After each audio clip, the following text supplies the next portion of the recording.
নবী দুনিয়াতে থাকতেই আবু বকর সিদ্দিক মুসলমানদের নামাজের ইমামতি করছেন। এখান থেকে ইঙ্গিত পাওয়া যায় যে আমার পরে যে মুসলমানদের দায়িত্ব নিবে, যেহেতু নামাজ এত বড় একটা দায়িত্ব, গুরুত্বপূর্ণ পদে নবী থাকতেই আবু বকরকে দায়িত্ব দিয়েছেন। এখান থেকে বোঝা যায় যে আমার অবর্তমানেও মুসলমানদের গুরুত্বপূর্ণ দায়িত্ব ভার গ্রহণ করবে যে আমার পরে, সে আবু বকরই হবে। এটা কি সরাসরি না ইঙ্গিত? ইঙ্গিত। সহিহ বুখারীর একটা বর্ণনা, ৭৩৬০ নম্বর হাদিস, জুবাইর ইবনে মুতঈম রাদিয়াল্লাহু তাআলা আনহুর বর্ণনা। তিনি বলেন, আন্না ইমরাআতান আতাত রাসূলুল্লাহি সাল্লাল্লাহু আলাইহি ওয়াসাল্লাম। একদম মন দিয়ে শুনবেন, আজকের কথাগুলো মনে রাখতে হবে, অনেকগুলা কথা বলা হবে, শুধু মনে রাখবেন। এক মহিলা রাসূলুল্লাহ সাল্লাল্লাহু আলাইহি সাল্লামের কাছে আসলেন। ফাকাল্লামাতহু ফি শাই, কোন একটা বিষয়ে কথা বললেন। ফাআমারাহা বিআমরিন, রাসূলুল্লাহ সাল্লাল্লাহু আলাইহি সাল্লাম তাকে একটা বিষয়ের আদেশ করলেন। ওই মহিলা নবীজিকে বললেন, ইল্লাম আজিদকা, হুজুর আজকে তো আপনারে পেয়েছি, একটা বিষয়ে জানতে চেয়েছি, আপনি সমাধান দিলেন। আপনি যদি না থাকেন, আপনাকে যদি না পাই, তখন কি করব?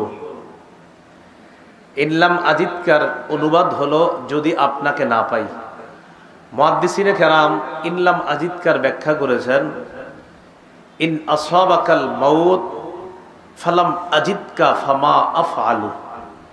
আপনি যদি মৃত্যুবরণ করেন আর আপনাকে যদি খুঁজে না পাই, তখন কি করব?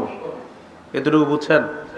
আজকে তো আপনি আছেন, একটা মাসালার সমাধানের জন্য আপনার কাছে আসছি, কিন্তু আপনি না থাকলে কি করব? রাসূলুল্লাহ সাল্লাল্লাহু আলাইহি সাল্লাম বললেন, ইনলাম তাজিদিনি ফাতি আবা বকরিন, আমাকে যদি না পাও তো সমস্যা কি? আমার আবু বকর আছে না, আবু বকরের কাছে আসবে। এখান থেকে কি ইঙ্গিত?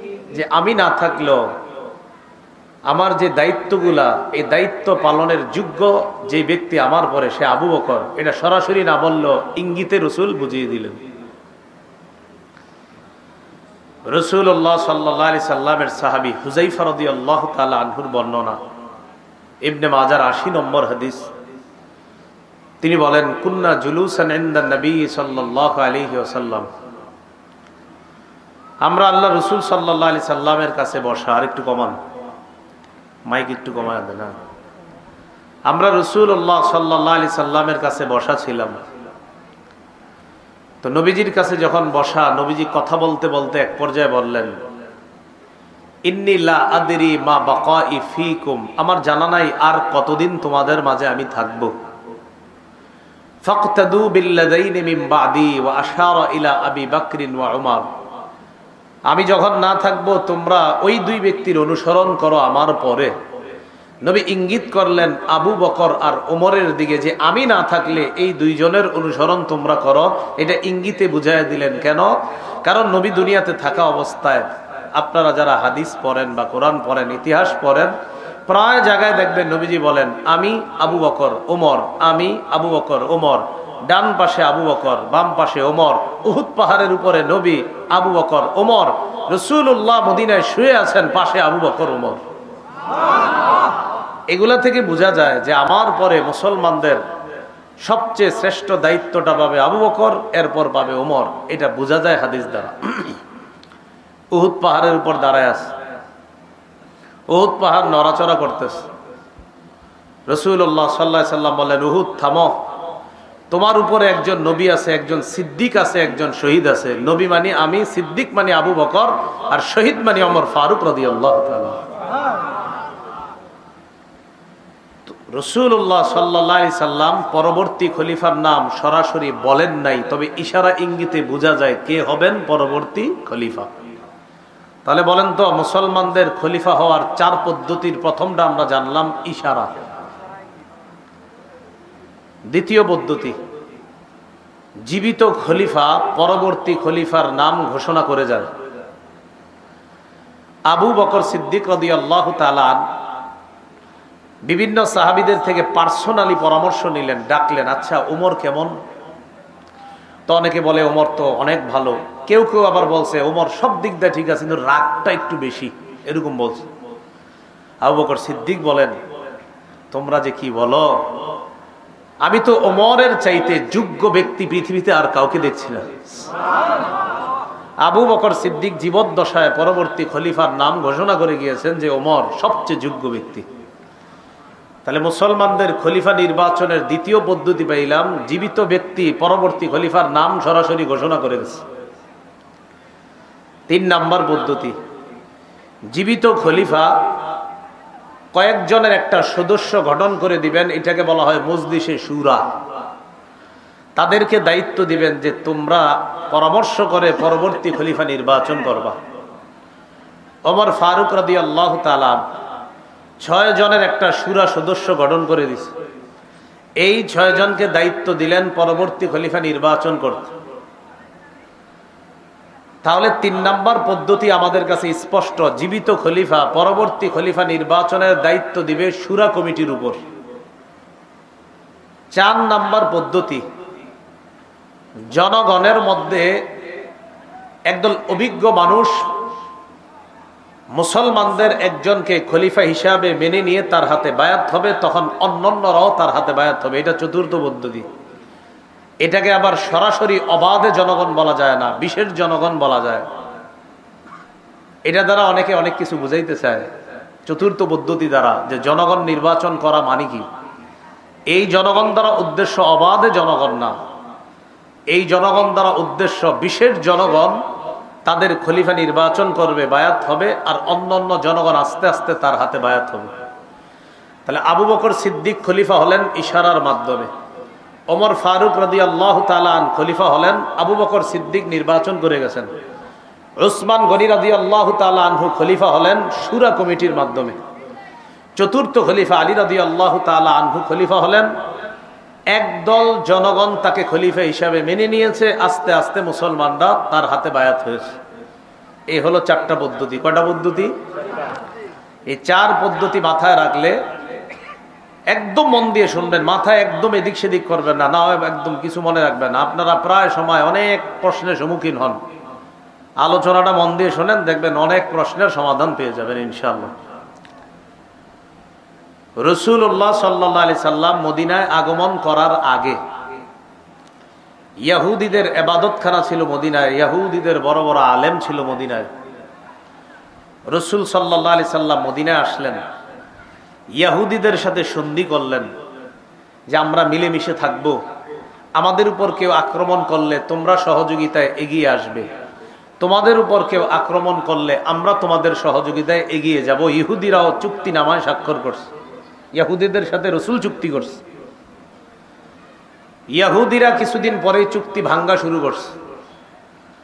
রাসূল সাল্লাল্লাহু আলাইহি সাল্লামের জনপ্রিয়তা দেখে ইহুদিরা সহ্য করতে না পেরে চুপে চুপে মক্কার মুশরিক আর কাফেরদের সাথে আতাত করা শুরু করলো। মক্কার মুশরিকদের সাথে মিলেমিশে ইহুদিরা গোপনে প্ল্যান করলো আল্লাহ রাসূলকে হত্যা করবে।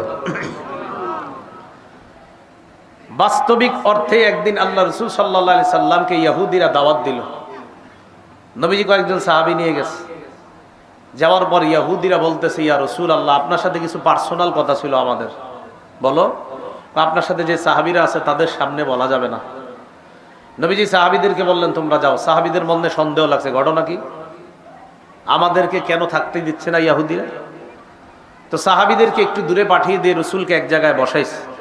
পিছনে একটা দেয়াল ছিল, সেখানে রাসূলের সাথে কথা বলতেছে ইহুদিরা। আরেকজনকে পাঠায়া দিছে দেয়ালের উপর, যা ওখান থেকে একটা পাথর মারো নবীর উপরে। রাসূলুল্লাহ সাল্লাল্লাহু আলাইহি সাল্লাম সেখানে বসা, একজন পাথর নিয়ে উপরে উঠতেছে। আসলে পার্সোনাল কথা, উদ্দেশ্য কিছুই না, নবীর সাথে কথা বলবে, উপর দিয়ে একজন পাথর মেরে রাসূলকে হত্যা করবে।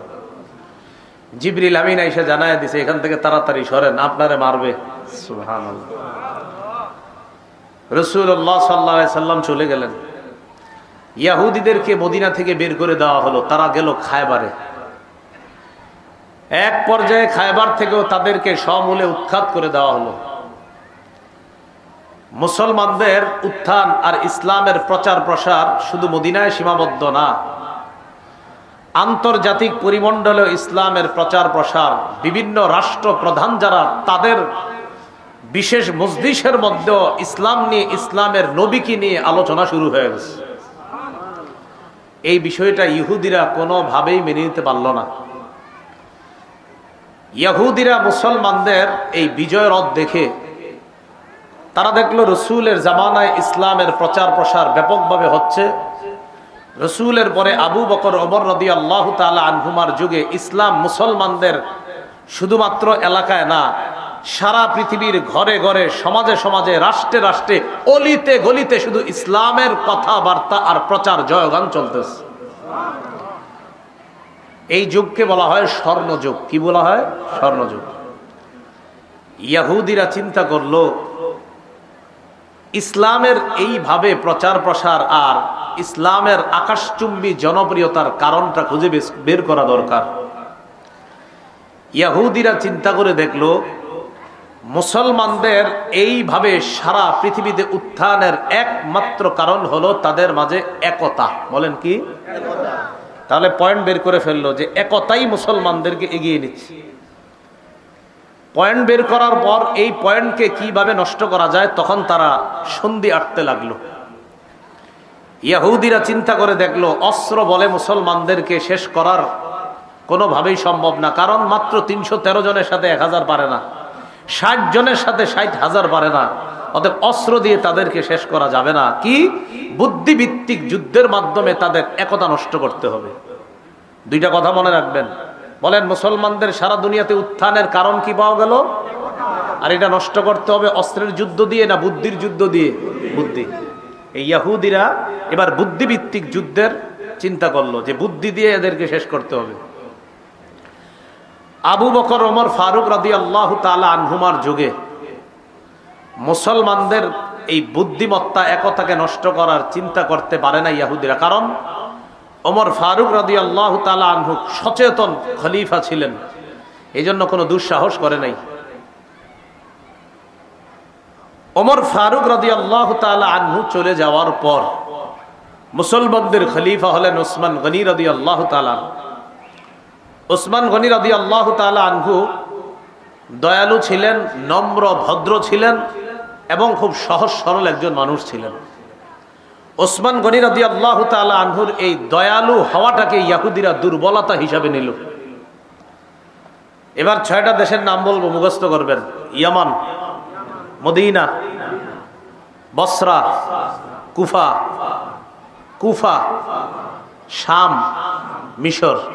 1 নাম্বার ইয়ামান, 2 নাম্বার মদিনা, 3 নাম্বার বসরা, 4 নাম্বার কুফা, 5 নাম্বার শাম, 6 নাম্বার মিশর। মনে থাকবে নি? থাকবে? ইয়ামান, মদিনা, বসরা, কুফা, শাম, মিশর, এই 6টা দেশের নাম মনে রাখেন। ইয়ামানের একটা এলাকা আছে নাম সনা। এই সনাতে এক ইহুদির জন্ম হয়, তার নাম আব্দুল্লাহ ইবনে সাবা। বলেন কি নাম? এই নামটা সারা জীবন মনে রাখবেন। মনে রাখবেন মুসলমানদের একতা নষ্ট করাই যেই খলনায়ক, তার নাম আব্দুল্লাহ ইবনে সাবা। বলেন তো, মুসলমানের উত্থানের কারণ কি? একতা। একতা নষ্ট করবে কি যুদ্ধ দিয়ে? বুদ্ধির। এই একতা নষ্টকারীর খলনায়কের নাম কি? ইবনে সাবা। জন্ম কোথায়? ইয়ামানে। ইয়ামানের আব্দুল্লাহ ইবনে সাবা চিন্তা করলো একতা নষ্ট করা যায় কিভাবে। একতা নষ্ট করার জন্য লম্বা সময় ফিকির করে আবু বকর, ওমরের জামানায় একতা নষ্ট করার এই সিদ্ধান্তে সে যে বাস্তবায়ন করবে, এই সাহস সে দেখাইতে পারতেছে না। কারণ হযরত ওমর ফারুক খুব সচেতন, কোনোভাবে টের পাইলে ওর অবস্থা খারাপ হয়ে যাবে, এটা সে ভালো করে জানে। এই জন্য সে হযরত উসমান গনির শাসন আমলকে দুর্বলতা হিসাবে নিল, কারণ উসমান গনি খুব দয়ালু মানুষ। আব্দুল্লাহ ইবনে সাবা ইয়ামান থেকে রওনা করলো মদিনায়। মদিনায় আইসা জনগণের সামনে কালিমা পড়ে মুসলমান হইল। এই মুসলমান মানি বাস্তবিক মুসলমান না, এটা হলো তাদের সামনে একটা লেবাস ধরছে মুসলমানের। বড় দাড়ি, আল্লাহওয়ালা বুজুর্গ, সারাক্ষণ ইবাদতে কাটায় আব্দুল্লাহ ইবনে সাবা। একদিন ওসমান গনি রাদিয়াল্লাহু তাআলা আনহুকে বলল, আপনি চাইলে আমাকে মদিনার কোনো দায়িত্ব দিয়ে দিতে পারেন। ওসমান গনি রাদিয়াল্লাহু তাআলা আনহু বললেন, মদিনার দায়িত্ব তোমাকে দিব। হযরত ওসমান গনি যেহেতু একজন শাসক, উনি বুদ্ধির মাধ্যমে চিন্তা করে দেখলেন এই লোকের সিদ্ধান্ত আর এই লোকের চিন্তা চেতনা মনে হয় তেমন একটা ভালো না। ওসমান গনি বুঝতে পারছে, সরাসরি বলে দিলেন, তুমি যোগ্য না কোনো দায়িত্বের। আব্দুল্লাহ ইবনে সাবা তাকে অযোগ্য বলার কারণে এবার সে কি করলো, ওসমান গনি রাদিয়াল্লাহু তাআলা আনহুর বিরুদ্ধে কিভাবে কুৎসা রটনা যায় এই জন্য সে কয়েকটা বিষয় অন্যান্য সহজ সরল মুসলমানদের মাঝে প্রচার করতে লাগলো। সহজ সরল মুসলমানদেরকে বুঝাইলো যে আলী রাদিয়াল্লাহু তাআলা আনহু জীবিত থাকতে হযরত উসমান কিভাবে খলিফা হয়, দেখেন কেমনে বুঝায়। তো অন্যরা কয় কিভাবে? আলী বলেন একজন হাশিমি বংশের লোক, নবীজির মেয়ের জামাতা, হযরত আলীর জ্ঞান বুদ্ধিও সবচেয়ে বেশি, উনি থাকতে উমাইয়া বংশের উসমান কিভাবে খলিফা হয়? তো সহজ সরল মুসলমানদের অনেকে কয় ঠিকই তো। তো মোটামুটি ভাবে হযরত উসমানের বিরুদ্ধে একদল মুসলমান তৈরি করে ফেলছে সে। এটা কিন্তু আমাদের মাঝে আছে, দেখবেন যদি আপনার আমাদের দেশও আছে এরকম। যেমন বর্তমান যে খতিব আপনাদের মসজিদের, এই বেচারা আছে 20 বছর ধরে, ঘটনা চক্রে আরেকজন এই মসজিদে আপনারা ঢুকাইবেন। এখন নতুন করে ওনার কোনো দোষ নাই, কি করা যায় করে আমগো এলাকার এত বড় হুজুর থাকতে হেরে কিনলে কেন রাখুন, এরকম একটা দুর্বলতা। আলী রাদিয়াল্লাহু তাআলা আনহু যোগ্য, অনেক বড় আলেম, কোনো সন্দেহ নাই। হযরত আলী রাসূলের মেয়ের জামাতা, কোনো সন্দেহ নাই। হযরত আলী রাদিয়াল্লাহু তাআলা হাশিমি বংশের অনেক বড় যোগ্যতার অধিকারী, কোনো সন্দেহ নাই। কিন্তু কথাটা কেমনে কইছে দেখেন, আলী থাকতে ওসমান কিভাবে খলিফা হয়? তো অনেকে এই টোপটা গিলছে, হ্যাঁ ঠিকই তো, কিভাবে হয়? হযরত আলী রাদিয়াল্লাহু তাআলা আনহুর ব্যাপারে এইগুলা বলা বলে শুরু করছে। আলীর কানে কিন্তু এগুলা যায় না, কারণ হযরত আলীর কানে যদি এগুলা যাইতো তো ওরে সহায়তা করত। হযরত ওসমান গনি তার দূরদর্শিতা বুঝতে পেরে তাকে মদিনা থেকে বের করে দিয়েছে। আসছে কোত্থেকে? এখন আছে কোথায়? মদিনায়। মদিনা থেকে বের করে দেওয়ার পর গেল বসরায়। হাসান বসরি রহমতুল্লাহ নাম শোনেন নাই? এই বসরা। বসরায় যাওয়ার পর হযরত ওসমান রাদিয়াল্লাহু তাআলা আনহুর বিরুদ্ধে বসরায় কথা বলা শুরু করলো। বসরার গভর্নর যিনি ছিলেন তিনি বুঝতে পারলেন, বুঝতে পেরে আব্দুল্লাহ ইবনে সাবাকে বসরা থেকে বের করে দিল। বসরা থেকে বের করে দেওয়ার পর সে গেল কুফায়। কুফায় যাওয়ার পর হযরত ওসমানের বিরুদ্ধে আগে থেকে কিছু লোক ছিল সেখানে। আব্দুল্লাহ ইবনে সাবা এটারে কাজে লাগাইল। ওসমানের বিরুদ্ধে যে লোকগুলা তাদেরকে গিয়ে বলতে লাগলো যে হযরত ওসমান বাইতুল মাল থেকে রাষ্ট্রীয় সম্পদ আত্মসাৎ করে আত্মীয় স্বজনদের মাঝে বন্টন করে স্বজন প্রীতির পরিচয় দিয়েছে, বলেন নাউজুবিল্লাহ। ওসমান রাদিয়াল্লাহু তাআলা আনহুর বিরুদ্ধে এই কথাগুলা রটায় দিতে লাগলো। কুফার গভর্নর এই কথা বুঝতে পেরে তাকে কুফা থেকে বের করে দিল। কুফা থেকে বের করে দেওয়ার পর এই লোক গেল শামে। শামের গভর্নর যিনি ছিলেন তখন আমিরে মুআবিয়া রাদিয়াল্লাহু তাআলা। মনে রাখবেন, সারা পৃথিবীতে যারা তীক্ষ্ণ বুদ্ধির অধিকারী শাসক ছিলেন তাদের মাঝে একজন ছিলেন মুআবিয়া রাদিয়াল্লাহু তাআলা। আমিরে মুআবিয়া রাদিয়াল্লাহু তাআলা আনহুর বুদ্ধিমত্তার কারণে ভয়ে সাহসও করে না আব্দুল্লাহ ইবনে সাবা যে কিছু বলবে। সে কিন্তু বড় মুসলমান হিসেবে সবার কাছে পরিচিত, মানে অনেক বড় মুসলমান, দাড়ি লম্বা, টুপি সব ঠিক আছে। সাহস করে একদিন রসুলের এক সাহাবী আবু দারদা, তিনি তখন শামে আছে। শামের গভর্নরকে মুআবিয়া। তো আবু দারদা রাদিয়াল্লাহু তাআলা নবীর এক সাহাবী, তিনিও শামে আছেন। তো একদিন সাহস করে আবু দারদা রাদিয়াল্লাহু তাআলা আনহুকে ওসমান রাদিয়াল্লাহু তাআলা আনহুর বিরুদ্ধে কিছু কথা বলছে। আবু দারদা তার কথা শুনে কয়, তোমার কথা ইহুদিদের ঘেরান পাওয়া যাইতেছে। তুমি কি ইসলাম প্রচার করো না ইহুদিবাদ প্রচার করো? সত্যি করে বলো। সে ভয় পেয়ে গেছে, আর কোনো কথা বলে না। লম্বা সময় শামে থাইকে আবার আরেকদিন রাসূলের আরেক সাহাবী উবাদা ইবনে সামিত রাদিয়াল্লাহু তাআলা আনহুকে হযরত ওসমানের বিরুদ্ধে কথা বলার পর উবাদা ইবনে সামিত কিছু না বইলা হাত ধইরা সোজা আমিরে মুআবিয়ার কাছে নিয়ে গেছে। চলো, তোমারে ভালো মনে হইতেছে না, তুমি ইসলাম প্রচার করো না অন্য কিছু? আমিরে মুআবিয়া তার কথা শুইনা সাথে সাথে বুঝতে পারছে এর উদ্দেশ্য ভালো না। কিন্তু আবার তারে কিছু বলাও সম্ভব না, কারণ তার অলরেডি জনগণ তৈরি হয়ে গেছে অনেক। আবার সে একজন বড় মুসলমান হিসাবে সবার কাছে পরিচিত। এই জন্য মনে রাখবেন, আমাদের দেশে অনেক বেদাতি সহ্য করে ওলামায়ে কেরাম সরাসরি কিছু বলে না কেন? কারণ বললে আপনারাই বলবেন, দেখো এক হুজুর আরেক হুজুরে দেখতে পারে না। আমিরে মুআবিয়া রাদিয়াল্লাহু তাআলা আন তাকে বের করে দিলেন শাম থেকে, গেল মিশর, মনে আসেনি 6 দেশ। ইয়ামান থেকে আসলো মদিনায়, মদিনা থেকে বসরা, বসরা থেকে কুফা, কুফা থেকে শাম, শাম থেকে মিশর। মিশরে যাওয়ার পর মিশরে গিয়ে দেখলো ওসমান রাদিয়াল্লাহু তাআলা আনহুর বিরুদ্ধে মিশরের অনেকগুলা লোক আগে থেকে আছে। মুহররম মাস আসলে যেই সমস্ত উল্টাপাল্টা কাজগুলা হয়, মনে রাখবেন এই উল্টাপাল্টা কাজগুলার সূচনা বেশি হয়েছে মিশর থেকে। মিশরে যাওয়ার পর সে তার মতবাদ ভালোভাবেই প্রচার করতে লাগলো। তার মিশন বাস্তবায়ন করার জন্য সে মিশরকে বেছে নিল। মিশনের জন্য মিশর, মিশর বাস্তবায়নের জন্য মিশর। লম্বা একটা সময় অতিক্রম করলো সেখানে এবং বড় একটা দল তৈরি করে ফেলছে। ততক্ষণ পর্যন্ত মিশরের গভর্নর তার দুর্বিসন্ধি বুঝতে পারে নাই। এক পর্যায়ে যখন বুঝতে পারলো, ততক্ষণে সে তার বিশাল এক জামাত তৈরি করে ফেলছে। মিশরের গভর্নর তাকে মিশর থেকে বের করে দিল। কিন্তু এবার আর সে একা না, লম্বা সময় থাকার কারণে বিশাল বড় এক বাহিনী নিয়ে সে রওনা করলো। আগে থেকে তার কিছু বাহিনী ছিল বসরায় আর কুফায়, 3 জায়গায় মোটামুটি সফল, বসরা, কুফা আর মিশর। এই 3 জায়গা থেকে তার মোটামুটি একটা দল নিয়ে রওনা করলো আবার মদিনায়। মদিনার খলিফাকে ওসমান গনি রাদিয়াল্লাহু তাআলা। মদিনায় না ঢুইকা মদিনার আশেপাশেই প্রচার চালাইতে লাগলো। হযরত ওসমানের বিরুদ্ধে কয়েকটা কথা বলতে লাগলো। মনে রাখবেন, 1, ওসমান স্বজন প্রীতি করে, আওয়াজ দিয়ে বলেন নাউজুবিল্লাহ। 2 নাম্বার, হযরত ওসমান কম বয়সী সাহাবীদেরকে অথবা কম বয়সী যুবকদেরকে বিভিন্ন এলাকার গভর্নর বানায়া দিছে। এটা উসমানের বিরুদ্ধে হুদাই মানে একটা কথা বইলা তো বলতে হবে। দ্বিতীয় অভিযোগ। 3 নম্বর অভিযোগ, ওসমান মারওয়ান ইবনে হাকামকে মক্কায় ঢোকার অনুমতি দিছে। 4 নম্বর অভিযোগ, আব্দুল্লাহ ইবনে সাদ যিনি আফ্রিকার বিজেতা, এই আব্দুল্লাহ ইবনে সাদকে হযরত ওসমান অনেক পুরস্কার দিয়েছে, এটা ঠিক করে নাই। এইগুলা বইলা তার দলে অনেক লোক তৈরি করে ফেলছে। ওসমান গনি রাদিয়াল্লাহু তাআলা আন তার ব্যাপারে শুইনা যে এই লোক তো আবার ঝামেলা শুরু করছে, এবার ওসমান গনি তাকে ডাকলো। সে তার দল বল নিয়ে ওসমান গনি রাদিয়াল্লাহু তাআলা আনহুর কাছে আসছে।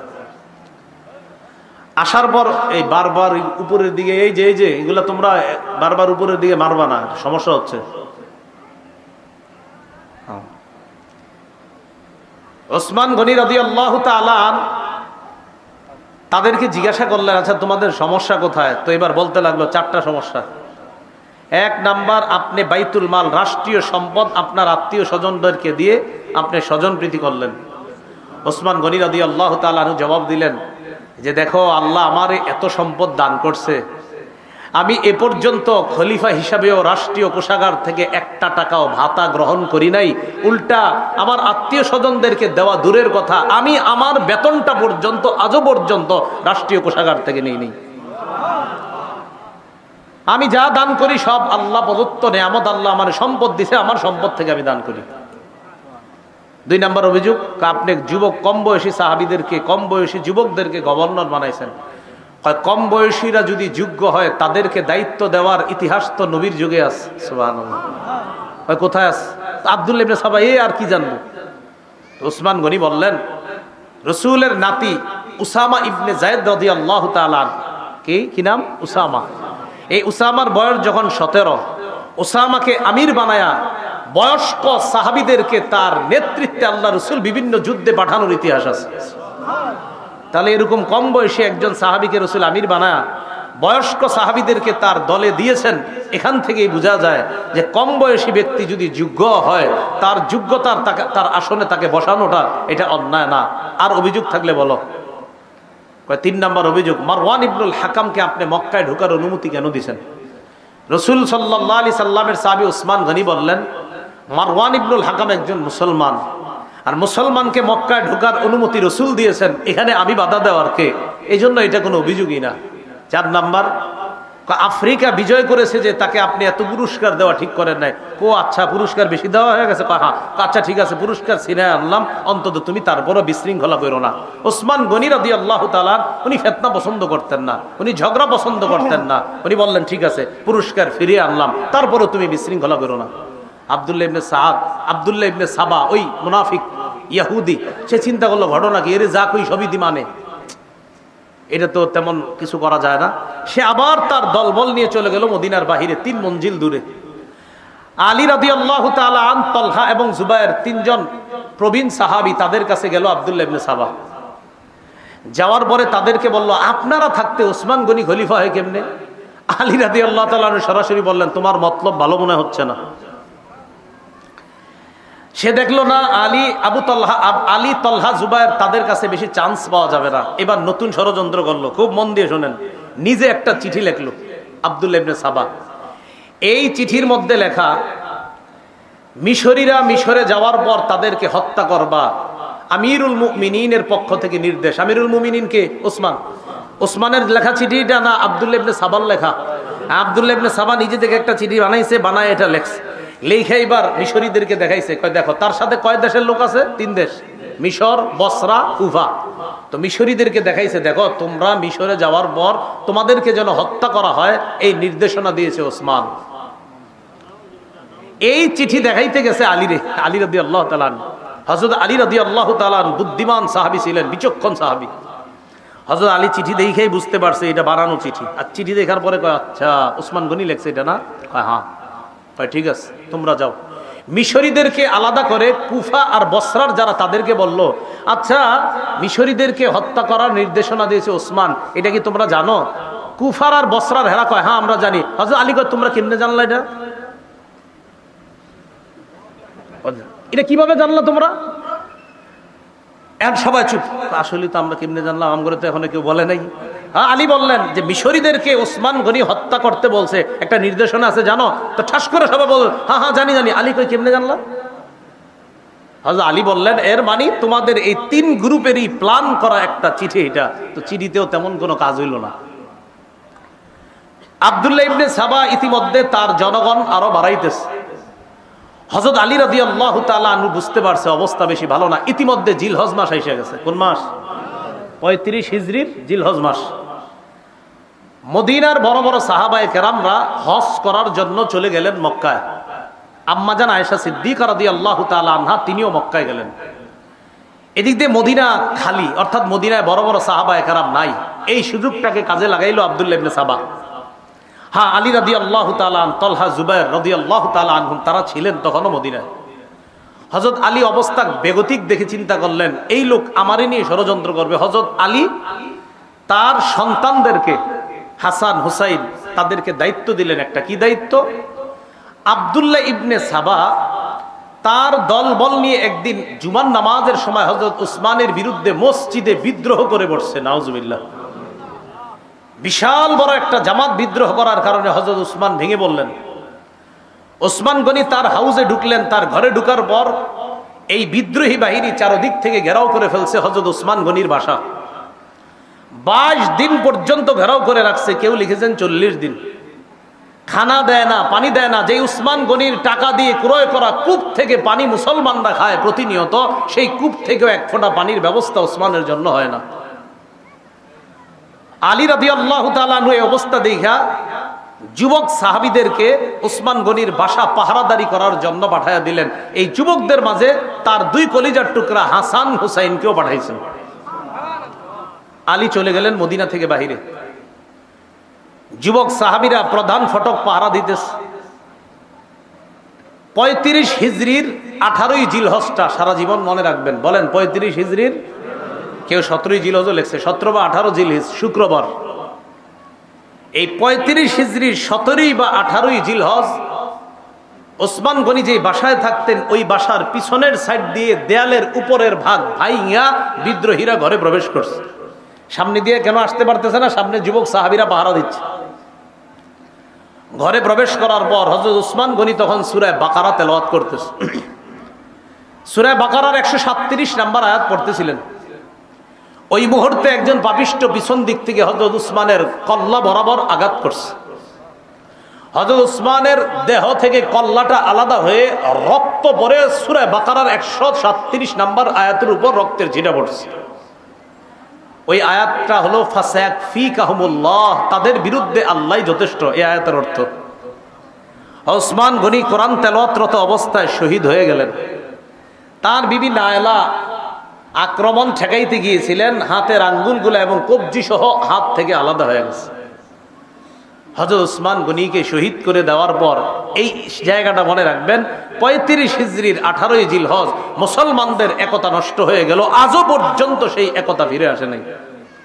মনে আসেনি মুসলমানদের উত্থানের কারণ কি? একতা। একতা নষ্ট করবে কি দিয়ে? বুদ্ধি দিয়ে। এই নষ্ট করে ফেললো। হযরত উসমান গনি শহীদ হয়ে যাওয়ার পর মুহূর্তের মধ্যে ছড়ায় গেল উসমান গনি শহীদ হয়ে গেছে। আলোচনা শুরু হয়ে গেল পরবর্তী খলিফা কে হবেন। বিদ্রোহীরা চিন্তা করলো, আব্দুল্লাহ ইবনে সাবা সহ বিদ্রোহীরা চিন্তা করলো যে পরবর্তী খলিফা যদি নগদ কেউ হয়ে যায়, আর এই খলিফা প্রথমেই কি করবে? উসমান হত্যার বিচার করবে। বিচার করলেই তো আমরা মারা পড়ব।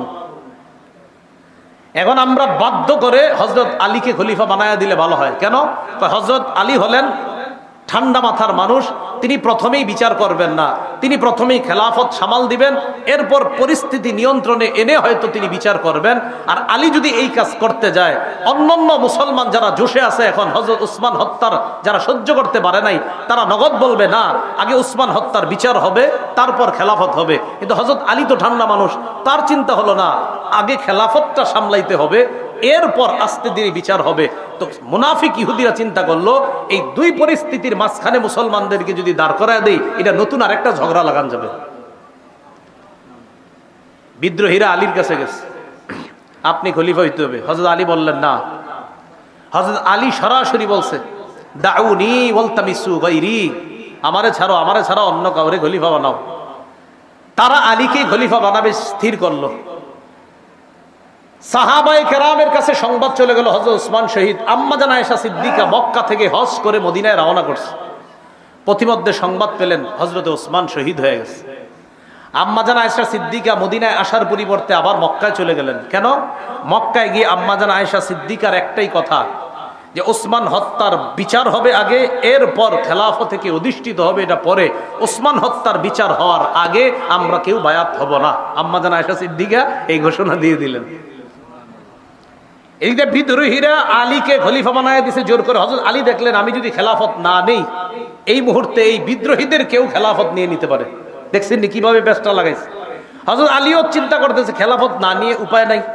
আবার আরেক দল সাহাবা বলতেছে না আগে বিচার হবে তারপর বায়াত হব। এইখানে আর একটা ব্যস্ত লাগাই দিছে বিদ্রোহীরা। আম্মা জান আয়েশা সিদ্দিকা রাদিয়াল্লাহু তাআলা আনহার সাথে তলহা এবং জুবাইর রাদিয়াল্লাহু তাআলা মদিনা থেকে মক্কায় গিয়ে দেখা করছে। আম্মা জান ওসমান তো শহীদ হয়ে গেছে, কি করা? আম্মা জান আয়েশা সিদ্দিকা বললেন শাহাদাতের প্ল্যান কোত্থেকে হয়েছে? কয় বসরা আর কুফা থেকে। কয় চলো বসরা আর কুফায় যাব, সেখান থেকে আমরা ওসমান হত্যার বদলার প্ল্যান করব। কে বলতেছে? আম্মা জান আয়েশা সিদ্দিকা রাদিয়াল্লাহু তাআলা আনহা।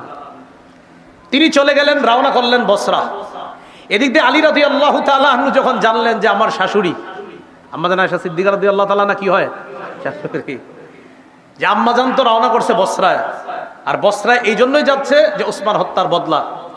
হযরত আলী রাদিয়াল্লাহু তাআলা চিন্তা করলেন তাহলে আমিও বসরায় যাই, বসরায় গিয়ে আম্মাজানের সাথে কথা বলা দরকার।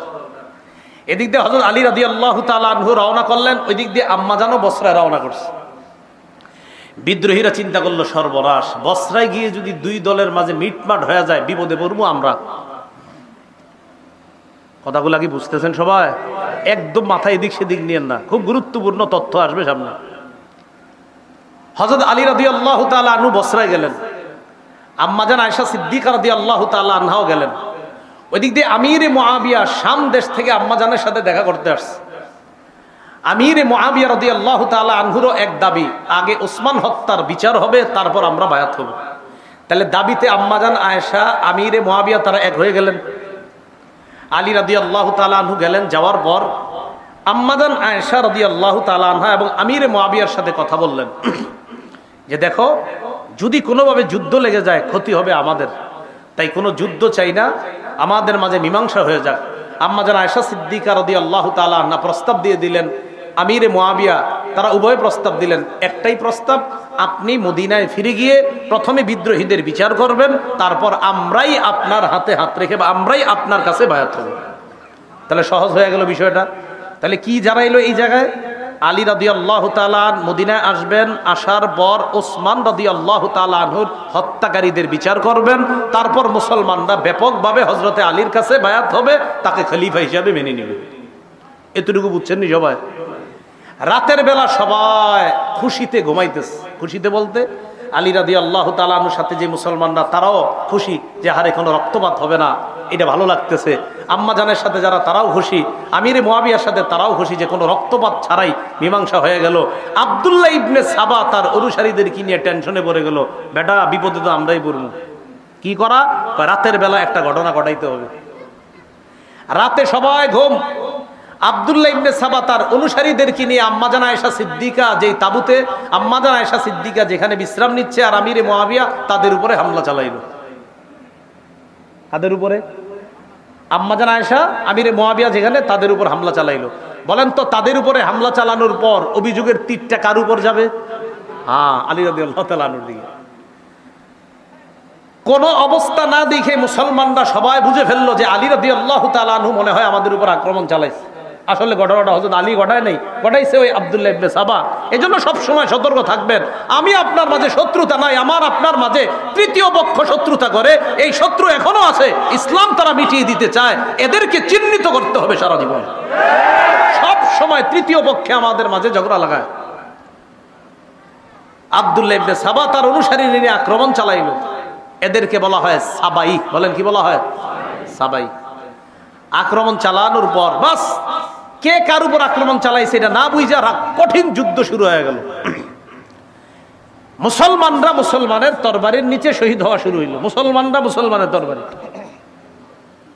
আলী রাদিয়াল্লাহু তাআলা আনহু তো জানেন যে এই যুদ্ধ তো, এই আক্রমণ তো আমাদের পক্ষ থেকে হয় নাই, কিন্তু এখন যতই বলবে বোঝানো যাবে না। আম্মাজান যেই ওটের উপরে ছিল, এই ওট বরাবর একটা তীর মারছে। আম্মাজানের ওট পড়ে গেছে, তো আম্মাজান বসে গেছে, যুদ্ধ থেমে গেছে। আম্মাজান যতক্ষণ ছিল ওটের উপরে ততক্ষণ যুদ্ধ চলছে। হ্যাঁ, আম্মাজান এখনো আছে। তো তৎকালীন নিয়ম ছিল যে যিনি প্রধান থাকে তিনি যখন আপনার বসে যায় তখন এমনি যুদ্ধ থেমে যায়। তো আম্মাজান আয়েশা সিদ্দিকা ওটের উপর ছিল, এটাকে বলা হয় জামাল। এই জন্য এই যুদ্ধটার নাম জঙ্গে জামাল বা ওটের যুদ্ধ বা উষ্টির যুদ্ধ। আম্মাজান যখন নামলেন, আমিরে মুয়াবিয়া আম্মাজান আর আলী তাদের মাঝে কথা, আম্মাজান আমরা তো কেউ আক্রমণ করি নাই, তাদের মাঝে ভুল বুঝাবুঝিতে হয়ে গেছে, তখন বুঝে আসছে। তো বুঝে এসে লাভটা হলো কি, এর আগে মুসলমানদের প্রচুর পরিমাণ শহীদ হয়ে গেছে। এমনকি তলহা আর জুবাইর রাদিয়াল্লাহু তাআলা আনহুম বড় বড় দুই সাহাবী, তারাও শহীদ হয়ে গেছে এই রাতে। হযরত তলহা রাদিয়াল্লাহু তাআলা আনহু লাশ দেখা আলী রাদিয়াল্লাহু তাআলা আনহু বলতেছিলেন, আহারে আল্লাহ রাসূল রে, কত যুদ্ধে এই তলহা প্রাচীর হয়ে কাফেরদের থেকে রক্ষা করেছে, আজকে সেই তলহা আমাদের ভুল বুঝাবুঝির কারণে শহীদ হয়ে গেল। আম্মাজান চলে গেলেন মক্কায়। এদিক দিয়ে আলী রাদিয়াল্লাহু তাআলা আনহু কিছুদিন কুফায় অবস্থান করতেছে। এই বসরা কুফা এর মাঝামাঝি আলী রাদিয়াল্লাহু তাআলা আনহু অবস্থান করা অবস্থায় হযরত আমিরে মুয়াবিয়ার বিরুদ্ধে আলী রাদিয়াল্লাহু তাআলা আনহুর একদল বুঝাইতে লাগলো যে আমিরে মুয়াবিয়া কিন্তু আপনার বিরুদ্ধে ষড়যন্ত্র করতেছে, মিথ্যা কথা। এটা কারা? ওই সাবাই গোষ্ঠী। আলী রাদিয়াল্লাহু তাআলা আনহু কি করলেন, আমিরে মুয়াবিয়াকে শামের গভর্নর পদ থেকে হটাইয়া দিলেন। এটা আবার আমিরে মুয়াবিয়া রাদিয়াল্লাহু তাআলা আনহু মনে করলেন যে আলী রাদিয়াল্লাহু তাআলা আনহু এটা কেন করলেন। আসলে ঘটনাগুলো ঘটাইতেছে তৃতীয় পক্ষ বারবার। মুয়াবিয়া রাদিয়াল্লাহু তাআলা আনহু আলী রাদিয়াল্লাহু তাআলা আনহুর বিরুদ্ধে যুদ্ধ করার জন্য তৈরি। আলী রাদিয়াল্লাহু তাআলা আনহু প্রতিহত করার জন্য রওনা করছে। ইরাক এবং বসরার মাঝখানে একটা জায়গার নাম সিফফিন। এই সিফফিন নামক জায়গায় দুই দল মুসলমানের মাঝে তুমুল লড়াই হলো। দীর্ঘ 2 মাস পর্যন্ত লড়াই হলো। শুধু 70,000 মুসলমান শহীদ হলো। কয় হাজার? মুসলমানের তরবারিতে মুসলমান শহীদ। এই জঙ্গে জামাল আর সিফফিন দুই যুদ্ধে মিলে প্রায় 90,000 মুসলমান শহীদ হয়েছে। আলী রাদিয়াল্লাহু তাআলা আর আমিরে মুয়াবিয়ার মাঝে এরপরে দেখলো, সন্ধি হলো যে এটা তো আমরা কি করতেছি, নিজেরা নিজেদের বিরুদ্ধে লড়াই। হযরত আলী আর মুয়াবিয়া তারা দুইজন বুঝতে পারলো না, এগুলো তো ঠিক হচ্ছে না আমাদের। তাদের এই বোঝাপড়াটা মেনে নিতে পারে না ওই সাবাই গোষ্ঠী। আলী রাদিয়াল্লাহু তাআলা যখন সন্ধি করলেন যে আর যুদ্ধ হবে না, তখন একদল হযরতে আলীর এই কথা মেনে নিতে পারছে না। এবার ফতুয়া দাঁড়াইলো দুইটা, তারা দুইটা ফতুয়া দিল। কয়টা? ওই সাবাই গোষ্ঠী দুই ফতুয়া দিল। এক, আমিরে মুয়াবিয়া হযরত আলীর ইমামত না মানার কারণে তিনি কাফের, নাউজুবিল্লাহ বলেন। আর হযরত আলী মুয়াবিয়ার সাথে সন্ধি করার কারণে তিনি ফাসিক। দেখছেন দুজনের উপর ফতুয়া লাগাইছে যে আমিরে মুয়াবিয়া কাফের, নাউজুবিল্লাহ, হযরত আলীকে না মানার কারণে। আজ হযরত আলী কেন সন্ধি করলেন, এজন্য তিনি ফাসিক। আর এক দল বের হয়ে গেল হযরত আলীর দল থেকে। বের হওয়ার আরবি হলো খুরুজ, খরজা ইয়াখরুজু, এখান থেকে বের হয়েছে। এই বের হওয়ার কারণে তাদেরকে বলা হয় খারিজি। ওই খারিজি মানে এখান থেকে বের হয়ে গেছে। তাহলে সাবাইদের থেকে আরেকটা দল বের হয়ে গেল, এরা হয়ে গেল খারিজি। খারিজিরা বের হয়ে যাওয়ার পর তাদের ফতুয়া আমিরে মুয়াবিয়া কাফের, নাউজুবিল্লাহ। বড় দুঃখজনক বিষয়, বর্তমান যুগের অনেক মুসলমানও এটা মনে করে আমিরে মুয়াবিয়া কাফের। তিনবার নাউজুবিল্লাহ বলেন। হ্যাঁ, আমিরে মুয়াবিয়াকে কি বলে? কাফের, নাউজুবিল্লাহ। রাসূলের একজন জান্নাতি সাহাবীকে বলে কাফের। রাসূল সাল্লাল্লাহু আলাইহি সাল্লাম বলছেন, আমার উম্মতের যে দলটা প্রথম নৌপথে লড়াই করবে তারা জান্নাতি। আমিরে মুয়াবিয়া ওই সাহাবী যিনি নৌবহর তৈরি করেছিলেন এবং রোমকদের নৌবহরকে শোচনীয়ভাবে পরাজিত করেছিলেন যে সাহাবী, তিনি আমিরে মুয়াবিয়া রাদিয়াল্লাহু তাআলা। তাহলে একজন জান্নাতি সাহাবীকে কাফের বলা, এটা কি মুসলমানরা যারা আমরা কাফের বলবো, এটা কি আমাদের সওয়াব হবে না গুনাহ হবে? অন্যায়, শুধু গুনাহ না, বড় গুনাহ। আল্লাহ আমাদেরকে হেফাজত করেন। আমিরে মুয়াবিয়া রাদিয়াল্লাহু তাআলা আর আলী রাদিয়াল্লাহু তাআলা আনহুর মাঝে এই সাবাই আর খারিজিরা আপনার একটা দ্বন্দ্ব লাগাইয়া দিল। এবার হযরত আলী রাদিয়াল্লাহু তাআলা আনহু কোনোভাবে শাসন ভারটা রক্ষা করার জন্য তিনি তখন মদিনা থেকে ইসলামী খেলাফতটাকে নিয়ে গেল কুফায়। কোথায়? কুফায়। এখন মুসলমানদের ইসলামী খেলাফত পরিচালনা হয় কুফা থেকে। এই যে মদিনা থেকে ইসলামী খেলাফত বের হলো, আর অদ্যাবধি পর্যন্ত ইসলামী খেলাফত আর মদিনায় আসেনি। ইসলামী খেলাফত কুফায় নিয়ে যাওয়ার পর হযরত আলী রাদিয়াল্লাহু তাআলা আনহুরে যারা মহব্বত বলে দাবি করে, তখন এই তারা দেখলো যে হযরত আলী ঠান্ডা মাথায় আস্তে ধীরে পরিস্থিতি সামাল দেওয়ার জন্য চেষ্টা করতেছে। এই পরিস্থিতি সামাল দেওয়ার চেষ্টাটাকে তারা ভালোভাবে নেয় নাই। একদল তারা কি করলো, খারিজিরা হযরত আলীর বিরুদ্ধেই লড়াই করার জন্য তৈরি, নাউজুবিল্লাহ। হযরত আলীর মহব্বতের লোকেরা আলীর বিরুদ্ধে যুদ্ধ করবে। যুদ্ধ হলো, যুদ্ধে খারিজিরা শোচনীয়ভাবে পরাজয় বরণ করলো। খারিজিরা পরাজয় বরণ করার পর খারিজিদের কয়েকজন সন্ধি করলো, এক রাতেই আলী, মুয়াবিয়া আর আমর ইবনুল আসকে তারা হত্যা করবে। দেখছেন নি, এতদিন যাদেরকে বলতো কাফের, আমিরে মুয়াবিয়ার আলীকে এতদিন আলাদা চোখে দেখতো না, এখন তারা চিন্তা করলো না, আমগো শত্রু আলীও, মুয়াবিয়াও, আমর ইবনুল আস, তিনজন আমগো শত্রু। তারা চিন্তা করলো যে তিনজনকে রাতে হত্যা করতে হবে। 40 হিজরি, কত হিজরি?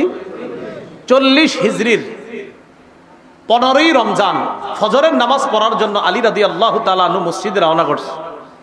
আব্দুর রহমান ইবনে মুলজিম খারিজি নামে এক ব্যক্তি হযরত আলীকে অন্ধকারে পিছন থেকে তরবারির আঘাত করছে।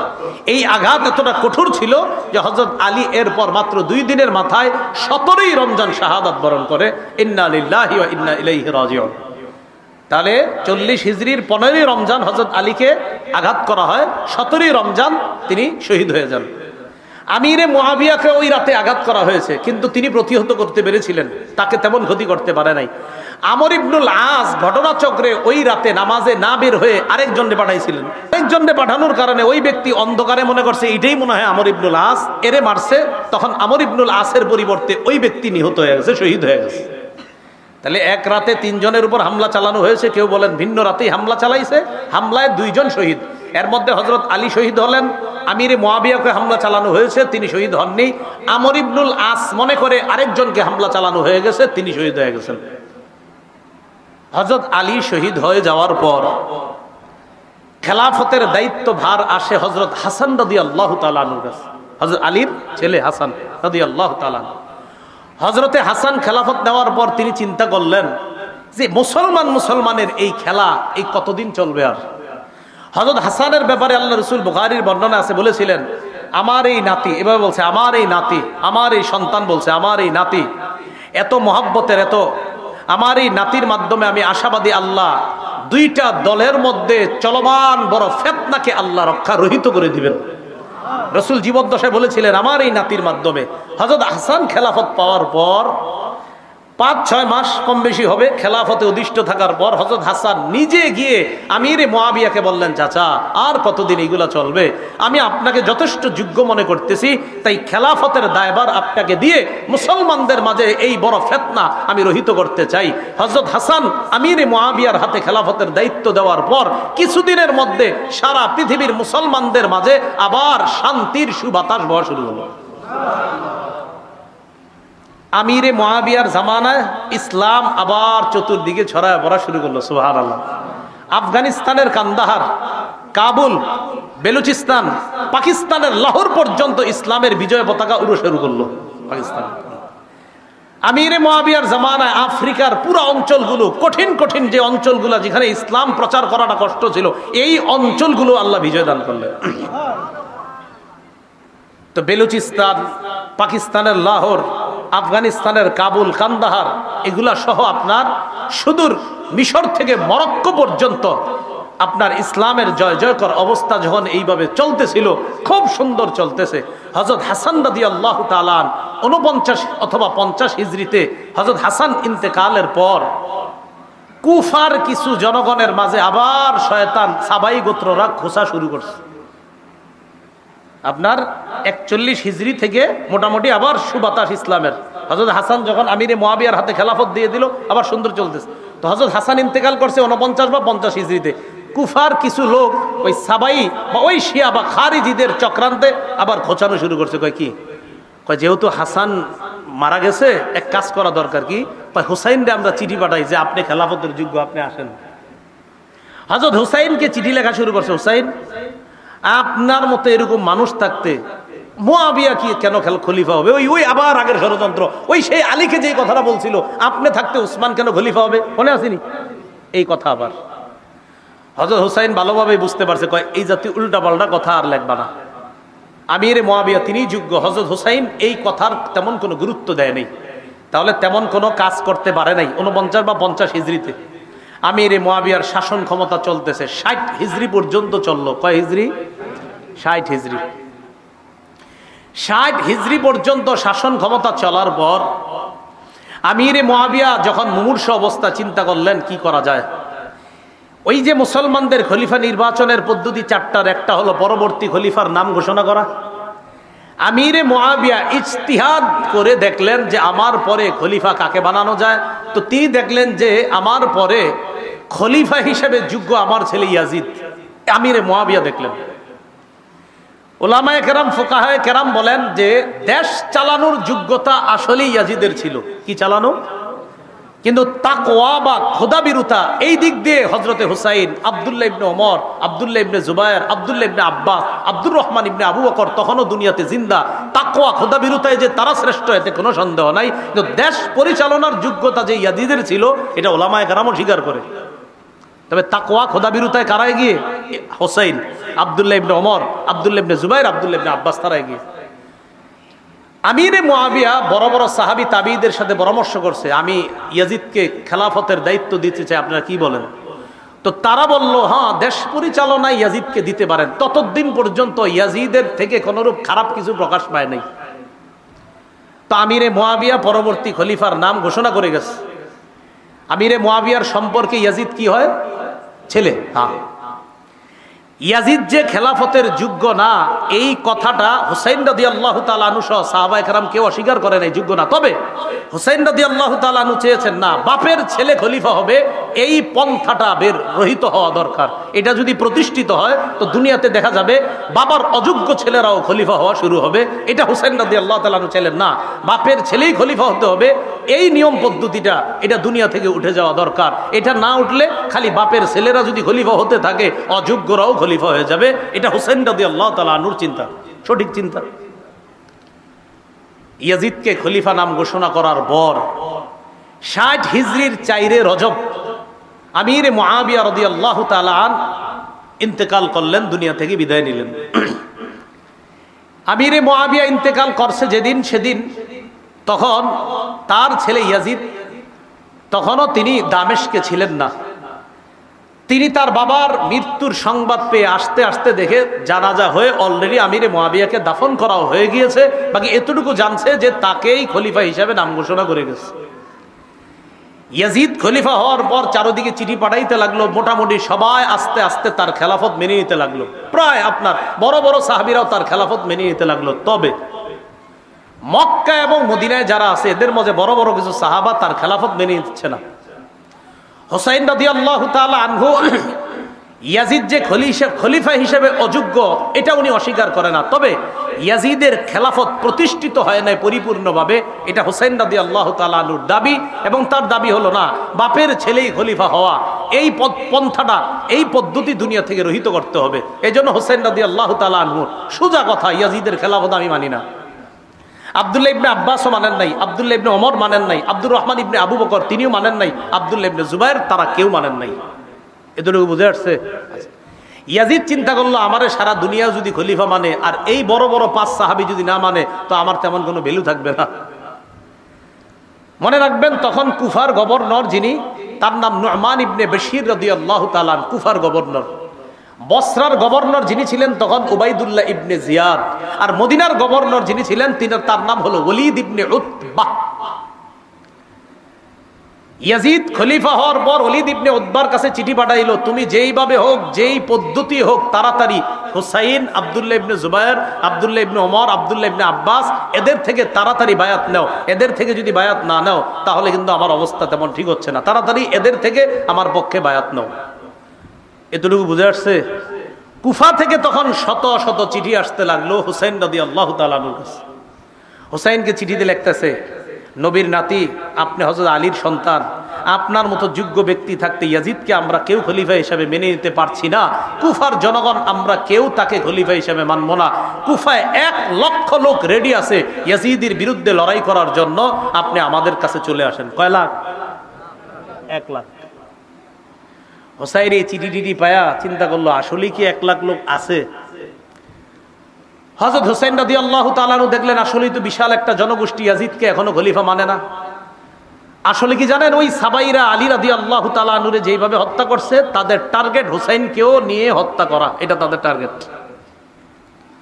হুসাইন রাদিয়াল্লাহু তাআলা আনহুর কাছে এদিক দিয়ে চিঠি, এদিক দিয়ে গভর্নর হাউসে, মদিনার গভর্নর হাউসে ডাক পড়ছে। কার? আব্দুল্লাহ ইবনে জুবায়ের, হুসাইন, তাদের ডাক পড়ছে। আব্দুল্লাহ ইবনে জুবায়ের এবং হুসাইন রাদিয়াল্লাহু তাআলা আনহু গভর্নর হাউসে গেছে, যাওয়ার পর সরাসরি বলে ফেলছে, অসম্ভব, ইয়াজিদের পক্ষে বায়াত হওয়া আমার পক্ষে সম্ভব না। গভর্নর হাউসের মধ্যে যখন হুসাইন রাদিয়াল্লাহু তাআলা আর আব্দুল্লাহ ইবনে জুবায়ের তারা কেউ ইয়াজিদকে খলিফা হিসাবে মনোনয়ন দিচ্ছে না, বের হয়ে আসছে। ইয়াজিদ এবার বলল, প্রয়োজনে হুসাইনকে গ্রেফতার করা হোক, নাউজুবিল্লাহ, এরপরেও আমার পক্ষে বায়াত নিতে হবে। হুসাইন রাদিয়াল্লাহু তাআলা আনহু মদিনার অবস্থা বেগতিক দেখে পরিবার নিয়ে মদিনা থেকে রওনা করলেন মক্কায়। কোথায়? মক্কায়। মক্কায় রওনা করার সময় আব্দুল্লাহ ইবনে আব্বাস, আব্দুল্লাহ ইবনে ওমর তারা বাধা দিলেন, আপনি কই যান? মক্কায় যাই। পরে আব্দুল্লাহ ইবনে ওমর কয়, আপনি মক্কায় যাবেন না অন্য কোথাও? কয় না, মক্কায়, আপাতত মক্কায় যাই। কয় তারপর? কয় তারপর দেখি। আব্দুল্লাহ ইবনে ওমর, আল্লাহর রাস্তায় আপনি অন্য কোনো সিদ্ধান্ত নিয়েন না, মক্কায় যান, অন্য কিছু করেন না। আব্দুল্লাহ ইবনে ওমর বড় আলেম ছিলেন, উনি বুঝতে পারছেন যে হযরত হুসাইনকে নিঃসন্দেহে আবার তার বাবার মতো ষড়যন্ত্রের ছালে ফালানোর চেষ্টা করতেছে। আব্দুল্লাহ ইবনে ওমর বললেন, আপনি আল্লাহর রাস্তায় মক্কায় যান, অন্য কোথাও যান না। হযরত হুসাইন যে আপনার ওই সাবাই, ওই শিয়াদের ষড়যন্ত্রে আবার পড়তেছে, এটা আব্দুল্লাহ ইবনে ওমর, আব্দুল্লাহ ইবনে আব্বাস বুঝতে পারছেন। আপনারা জানেন আব্দুল্লাহ ইবনে ওমর, আব্দুল্লাহ ইবনে আব্বাস তারা সাহাবীদের মধ্যে বড় বড় সাহাবী ছিলেন। আব্দুল্লাহ ইবনে আব্বাস তো রাইসুল মুফাসসিরিন, মুফাসসিরদের সম্রাট। আব্দুল্লাহ ইবনে ওমর হুসাইনকে জড়াইয়া ধরে লম্বা সময় কাঁদছে, কেঁদে কেঁদে বললেন, কি বলছে দেখেন, ও শহীদ, আপনি মক্কায় যাবেন না। কি বলছে? হ্যাঁ, এটা বলছে। হযরত হুসাইনকে বলতেছে, ও শহীদ, আপনি মক্কায় যাবেন না। শহীদ বলছে, বলে নাই হুসাইন, বলছে ও শহীদ, মক্কায়। মানে হযরত আব্দুল্লাহ ইবনে ওমর বুঝতেই পারছে আপনি নির্ঘাত শাহাদাতের দিকে আগাচ্ছেন। হযরত হুসাইন রাদিয়াল্লাহু তাআলা আনহু বিদায় নিলেন আব্দুল্লাহ ইবনে ওমরের কাছ থেকে। আব্দুল্লাহ ইবনে আব্বাস বলছে, কোথায় যান? কয় আপাতত মক্কায়। আপনার অন্য কোনো উদ্দেশ্য আছে? কয় সেখানে গিয়ে সিদ্ধান্ত নিব। আসলে হযরত হুসাইন মনে মনে মোটামুটি সিদ্ধান্ত যে কুফাবাসীর যেহেতু চিঠি আসতেছে, দেখি কুফায় যাওয়া যায় কিনা। রওনা করলেন মক্কায় পরিবার নিয়ে। মক্কায় যাওয়ার পর আব্দুল্লাহ ইবনে ওমর রাদিয়াল্লাহু তাআলা আনহু, বড় বড় সাহাবী যারা, তারা বাধা দেওয়ার পরও তিনি মক্কায় গেলেন। ইতিমধ্যে আব্দুল্লাহ ইবনে আব্বাস, আব্দুল্লাহ ইবনে ওমর, আব্দুল্লাহ ইবনে জুবায়ের তারা ইয়াজিদের খেলাফতকে মেনে নিয়েছে। কথা বুঝছেন নি? আব্দুল্লাহ ইবনে আব্বাসও মেনে নিয়েছে, আব্দুল্লাহ ইবনে ওমরও মেনে নিয়েছে। তারা মেনে নিয়েছে কেন?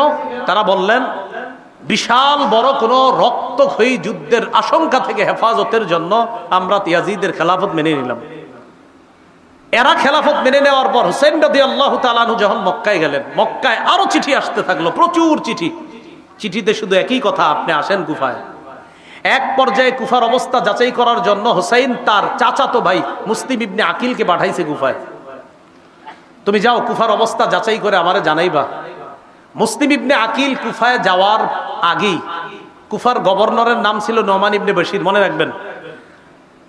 ইয়াজিদ চিন্তা করলো নোমান ইবনে বাশিরকে যদি কুফার গভর্নর রাখি তাহলে ওনার দ্বারা তেমন কাজ হবে না। তেমন কাজ মানে অর্থাৎ ওনার দ্বারা হযরত হুসাইনের বিরুদ্ধে তেমন কাজ নেওয়া যাবে না, কারণ উনি নরম সাহাবী। ইয়াজিদ কি করলো, বসরার গভর্নর উবাইদুল্লাহ ইবনে জিয়াদকে কুফার গভর্নরও বানায়া দিল, মানে দুই এলাকার গভর্নর একজনে বানায়া দিল। উবাইদুল্লাহ ইবনে জিয়াদ একটু শক্ত টাইপের মানুষ ছিল, স্বৈরচারী আচরণ তার মাঝে আগে থেকে ছিল উবাইদুল্লাহ ইবনে জিয়াদ। কুফায় এসে বলল উবাইদুল্লাহ ইবনে জিয়াদ। এদিক দিয়ে মুসলিম ইবনে আকিল কুফায় যাওয়ার পর দেখলো কুফার জনগণ আসলেই হযরত হুসাইনকে চায়। 12,000 মানুষ মুসলিম ইবনে আকিলের হাতে বায়াত হলো হযরত হুসাইনের পক্ষে। মুসলিম ইবনে আকিল যার বাসায় আশ্রয় নিয়েছে তার নাম হানি ইবনে উরওয়া। বলেন কি নাম? উরওয়া।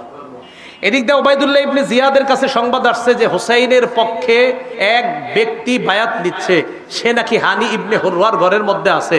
এই হানি ইবনে উরওয়ার ঘরে গিয়ে হানি ইবনে উরওয়াকে অ্যারেস্ট করে বন্দী করে নিয়ে আসছে। হানি ইবনে উরওয়াকে বন্দী করার পর মুসলিম ইবনে আকিল 4000-এর একটা বাহিনী নিছে হানি ইবনে উরওয়াকে ছুটিয়ে আনার জন্য, মানে জেলখানা থেকে বন্দী করে আনবে। জেলখানা থেকে বন্দী করে যখন আনার জন্য গেছে, যে যাওয়ার পর 4000 ওই মানুষ যাদেরকে নিয়ে গেছে এদের মা বোন ভাইয়েরা আইসা এদেরকে বুঝাইতে লাগলো, এই তোরা থাকিস না, এখান থেকে চল, যে যার যার মতো চল। এই কথা বইলা যখন নিয়ে গেছে, হযরত মুসলিম ইবনে আকিল পিছনে তাকায় দেখে আর আছে 60 জন। কয়জন ছিল? কয় হাজার আছে? কয়জন? একটু পরে দেখে 50 জন, একটু পরে দেখে 30 জন আছে, একটু পরে দেখে 19 ছাড়া আর কেউ নাই। এই যে জি, ইহাকেই শিয়া বলা হয়। ইহাকে কি বলা হয়? হ্যাঁ, খুব ধূর্ত। মুসলিম ইবনে আকিল একা একা রাস্তায় পথ চলতেছে, কই যাবে কি করবে কিচ্ছু বুঝতেছে না। হঠাৎ এক বাসার সামনে গিয়ে দেখে এক মুরব্বী মহিলা, তার নাম লেখছে অনেকে তোয়াওয়া, তোয়াওয়া কেউ লেখছে, আর অন্য নামও লেখছে। এই মুরব্বী মহিলা কয়, কে তুমি? তো উনি বললেন, দেখেন আমি অপরিচিত একজন, এই শহরে আমি অপরিচিত, আমি জানি না কোথায় থাকবো, আমার প্রতি একটু দয়া করবেন। আমি হযরত হুসাইন রাদিয়াল্লাহু তাআলা আনহুর একজন দূত হিসাবে আসছিলাম, আমার একটু আশ্রয় দেন। তিনি তাকে ঘরে আশ্রয় দিলেন। তার ছেলে আবার বাহির থেকে আইসা জানতে পারছে আমাদের ঘরে একজন মেহমান আছে, দেখে কি আম্মা আপনার ওই চুপে চুপে ওই মেহমানকে খানা পৌঁছায়, পানি পৌঁছায়। ছেলে সন্দেহ করলো আম্মা কাকে খানা দেন। এক পর্যায়ে বলতে বাধ্য হয়েছে যে এক ব্যক্তি আমগো ঘরে আশ্রয় নিছে। গিয়ে দেখে এই সেই ব্যক্তি, তার নাম মুসলিম ইবনে আকিল, যাকে গ্রেফতারি পরোয়ানা পুরা কুফার মধ্যে চলতেছে।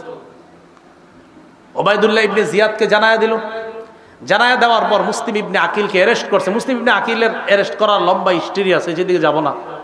গভর্নর হাউসের ছাদের উপর উঠায়া সেখান থেকে নিচে ফালায়া মুসলিম ইবনে আকিলকে হত্যা করছে। মুসলিম ইবনে আকিলকে হত্যা করার আগে আশআস নামে এক ব্যক্তিকে মুসলিম ইবনে আকিল কানে কানে বলছে, আহারে নবীর নাতি হুসাইনকে আমি চিঠি পাঠিয়ে দিছি কুফায় আসার জন্য, যদি পারেন মেহেরবানি করে আপনি তাড়াতাড়ি খবর পাঠান নবীর নাতি হুসাইন যেন কুফায় না আসে। খবর কিন্তু পাঠাই দিছে কুফায় আসতে। এবার আবার বলছে খবর পাঠাইয়া দিয়ে বলেন যেন না আসে। ইতিমধ্যে হুসাইন রাদিয়াল্লাহু তাআলা আনহু মুসলিম ইবনে আকিলের চিঠি পায়া রওনা করে ফেলছে। রওনা করার সময় পদে পদে সাহাবায়ে কেরাম বাধা দিচ্ছে, আপনি কুফায় যায়েন না, নিরাপদ মনে হচ্ছে না। কয় কুফার জনগণ তো প্রস্তুত। কয় আমরা বিশ্বাস করি না, আপনার বাবার সাথে এরা গাদ্দারি করছে, আপনার সাথে গাদ্দারি করবে বলেই আমাদের বিশ্বাস। হুসাইন রাদিয়াল্লাহু তাআলা আনহু রওনা করলেন। প্রশ্ন জাগে কেন রওনা করলেন? এর উত্তর হলো হযরত হুসাইন রাদিয়াল্লাহু তাআলা আনহুর চিন্তা হলো যে আমি যদি এই মুহূর্তে কুফায় না যাই, এটা হবে একটা হাজার হাজার মানুষ আসলেই যদি ইয়াজিদের খেলাফত মেনে না থাকে তাহলে কি করা। হযরত হুসাইন রওনা করলেন। রওনা করার পর কিছু দূর যাওয়ার পর হযরত হুসাইন রাদিয়াল্লাহু তাআলা আনহুকে অনেকে বারবার বাধা দিচ্ছে। এক পর্যায়ে আপনার ইরাকের কাছাকাছি যখন চলে গেছে, তখন হযরত হুসাইন জানতে পারলেন যে ইয়াজিদের খেলাফত ভালোভাবেই শক্তিশালী হয়ে গেছে, কুফাতেও, বসরাতে, সব জায়গায়। অথচ হুসাইনের কানে ছিল কি যে ইয়াজিদের খেলাফত কুফায় নরবরে অবস্থা। আসলে নরবরে না, কুফায়ও ইয়াজিদের খেলাফত শক্তভাবে কায়েম হয়ে গেছে। হুসাইন রাদিয়াল্লাহু তাআলা আনহু যখন গেলেন, ওবায়দুল্লাহ ইবনে জিয়াদ একটা বাহিনীকে পাঠিয়ে দিল, যেই বাহিনীর প্রধানের নাম হলো ওমর ইবনে সাদ। বলেন কি নাম? কতগুলা নাম বলছি আজকে, যদিও মনে থাকবে না আপনাদের, তো যাই হোক, এরপরে শোনেন আর কি করা। এই ওমর ইবনে সাদের নেতৃত্বে একটা বাহিনী পাঠিয়ে দিছে হযরত হুসাইনের গতি রোধ রক্ষা করতে। মনে রাখবেন, হুসাইন রাদিয়াল্লাহু তাআলা আনহু কিন্তু জিহাদের উদ্দেশ্যে কখনোই যায় নাই সেদিকে, জিহাদের উদ্দেশ্যে যায় না। এর প্রমাণ উনি শিশু নারীদেরকে নিয়ে গেছে, আর শিশু নারীদেরকে মুসলমান কখনো জিহাদে নেয় না। তুমি গেছে এমনি। যাওয়ার পর ওমর ইবনে সাদের সাথে হযরত হুসাইনের সাক্ষাৎ করার পর হযরত হুসাইন বুঝতে পারছে যে ইয়াজিদের খেলাফত প্রতিষ্ঠিত হয়ে গেছে। হুসাইন সরাসরি বললেন, ঠিক আছে, আমাকে ইয়াজিদের কাছে যাইতে দাও। সুন্দর প্রস্তাব। এই ইতিহাস এই জায়গায় বলে আপনার যে হযরত হুসাইন বলছে, আমাকে ইয়াজিদের কাছেই যাইতে দাও, আমি দেখি ওখানে যে ইয়াজিদের কাছে আমি নিজেকে সুবর্দ করে দিব, আমি প্রয়োজন মাফিক ইয়াজিদের হাতে আমি প্রয়োজনে বায়াত হব, আমাকে ইয়াজিদের কাছে যাইতে দাও, সেখানে আমার তার সাথে কথা আছে। ওবায়দুল্লাহ ইবনে জিয়াদ, যে কুফার গভর্নর, সে কি করলো, ওমর ইবনে সাদকে বলল, হুসাইনকে যে কোনো মূল্যে গ্রেফতার করো। একটু তেরা টাইপের লোক। হযরত হুসাইন যখন দেখলো না আমাকে যে কোনো মূল্যে গ্রেফতার করতে চায়, তখন তিনি তিনটা প্রস্তাব রাখলেন হযরত হুসাইন। এক, আমাকে মক্কায় ফিরে যেতে দাও, যেখান থেকে এসেছি সেখানে। দুই, আমাকে ইয়াজিদের সাথে সাক্ষাৎ করতে দাও। তিন, অথবা মুসলমানদের কোনো রাষ্ট্রে চলে যেতে দাও, সেখানে অন্য সাধারণ মুসলমানদের মতো আমি জীবন যাপন করব। এই তিনটা প্রস্তাব মনে রাখবেন। হযরত হুসাইন যখন দেখলেন যে আমাকে গ্রেফতার করতেই চায় ওবায়দুল্লাহ ইবনে জিয়াদ, উনি তিনটা প্রস্তাব দিলেন। এক, ইয়াজিদের সাথে সাক্ষাৎ করতে দাও। দুই, মক্কায় ফিরে যেতে দাও।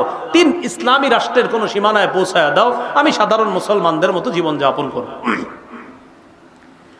এই কথা শোনার পর ওবায়দুল্লাহ ইবনে জিয়াদ তার যেই বাহিনী পাঠাইছে, ওই বাহিনীর মধ্যে প্রধান ছিল ওমর ইবনে সাদ, আরেকজনের নাম ছিল শিমার। কি নাম?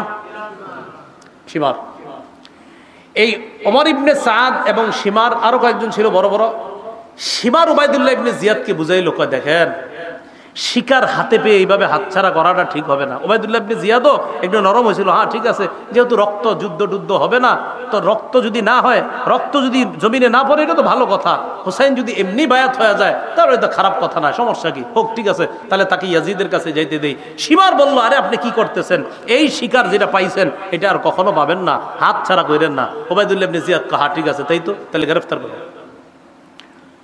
হযরত হুসাইন রাদিয়াল্লাহু তাআলা 9 মুহররম কুফা থেকে আপনার শামে, অর্থাৎ দামেস্কের যেখানে ইয়াজিদ আছে, সেখানে যাইতে প্রায় 900 কিলোমিটারের উপরে। কয়শো কিলো? সেখানে যাইতে আপনার প্রায় 18-19 দিন লাগবে। সেখানে মাত্র 5 দিন রাস্তা অতিক্রম করার পর প্রায় 45 অথবা 72.5 কিলোমিটার রাস্তা, 45 মাইল 72.5 কিলো আর কি। মাইল আর কিলো তো আপনারা জানেন পার্থক্য আছে। 45 মাইল 72.5 কিলোমিটার অতিক্রম করার পর 10ই মুহররম কারবালার প্রান্তরে গিয়ে উপস্থিত হয়, অথবা 9ই মুহররম রাতের আগেই সেখানে উপস্থিত হয়। উপস্থিত হওয়ার পর ওমর ইবনে সাদের নেতৃত্বে সেখানে তাদের দলবল রেডি। হযরত হুসাইনের সাথে মাত্র 72 জন। হুসাইন রাদিয়াল্লাহু তাআলা আনহু বুঝতে পারলেন যে আমাকে কোনোভাবে ইয়াজিদের কাছে আর যেতে দেওয়া হবে না।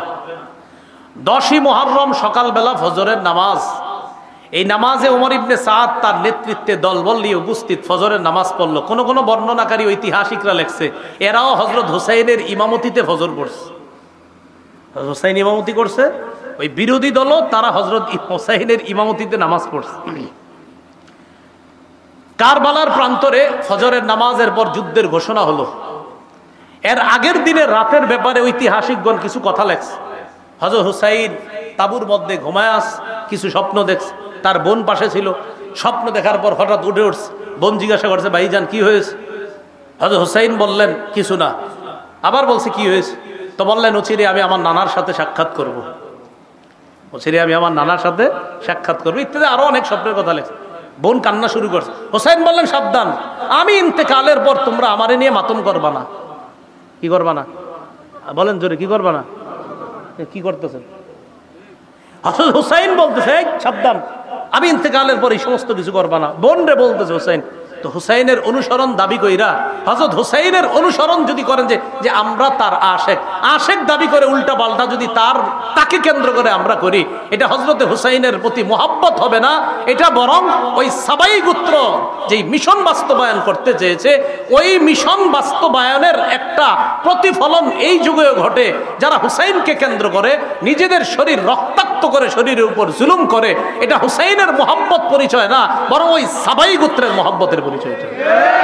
যারা চাইছে মুসলমান উল্টা পাল্টা করতে থাকে, নিজের বোনরে বলছে সাবধান, কান্নাকাটি করবা না।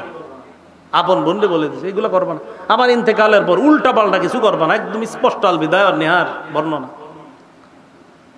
10ই মুহররম কারবালার প্রান্তরে লড়াই শুরু।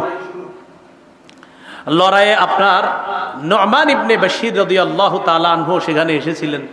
না, নু'মান ইবনে বশীর না, আপনার ওই প্রান্তরের মধ্যে হুর ইবনে জিয়াদ তিনিও এসেছিলেন।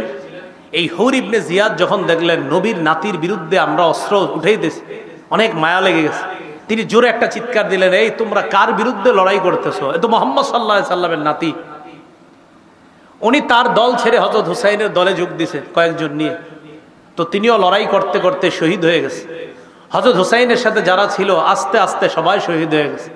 হযরত হুসাইনের সন্তান আব্দুল্লাহ, আরে নাবালেগ শিশু বাচ্চা, এই বাচ্চাটাকে শহীদ করে দেওয়া হয়েছে। হযরত হুসাইন একা কারবালার প্রান্তরে। কারবালায় হযরত হুসাইন যখন একা, বিপরীত পক্ষ সৈন্য যারা, তাদের মাঝে কেউ সাহস করতেছে না হযরত হুসাইনকে হত্যা করার জন্য। হযরত হুসাইনের ব্যাপারে ঐতিহাসিকগণ লেখছেন, উনি যখন একা লড়াই করতেছিলেন মনে হচ্ছিল যেন হাজারো যোদ্ধার শক্তি নিয়ে লড়াই করতেছিলেন একা।